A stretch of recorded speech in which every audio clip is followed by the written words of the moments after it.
We start with Eleanor Watson and a Pentagon Inspector General's report on what came to be known as Signalgate. Before we get to Eleanor, a brief refresher. In March, then-Trump National Security Advisor Mike Waltz started a text chain with top government officials on Signal. Details of ongoing military operations against Houthi targets in Yemen were exchanged. A journalist, Jeffrey Goldberg from The Atlantic, was inadvertently put on that text chain.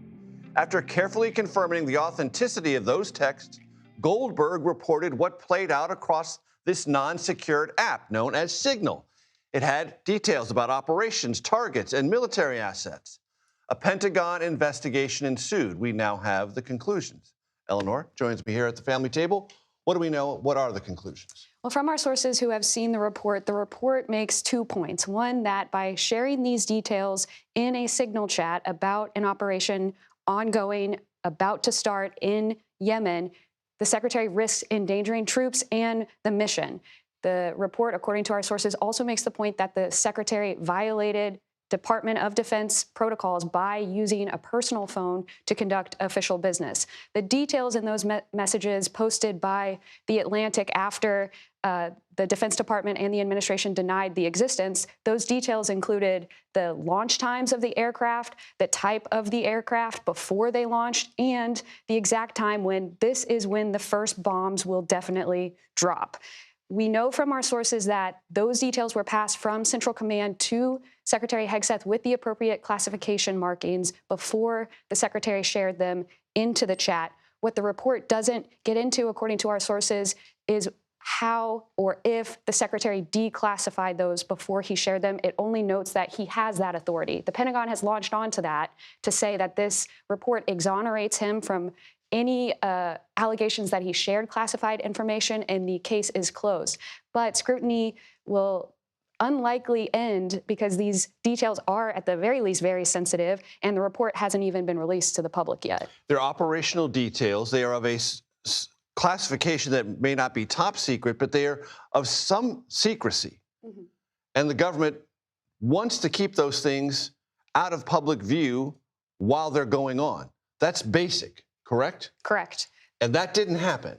That didn't happen because of the inadvertent adding of the journalist. We now have these messages, but what the report is saying is that by sharing those details in a Signal message, not on a classified network where they're usually communicated, where they're required to be communicated, the secretary and his staff risked endangering troops with this mission, because if you have aircraft launching at a specific time and that gets into a foreign adversary's hands, then they have the opportunity to not only defend against the attack, but go on the attack themselves, risking those pilots' lives. And a quick reminder to our audience that Signal is encrypted, but it is broachable. You can get into it, and foreign adversaries lurk around things like Signal, knowing that government officials and sometimes high positions might communicate something in there.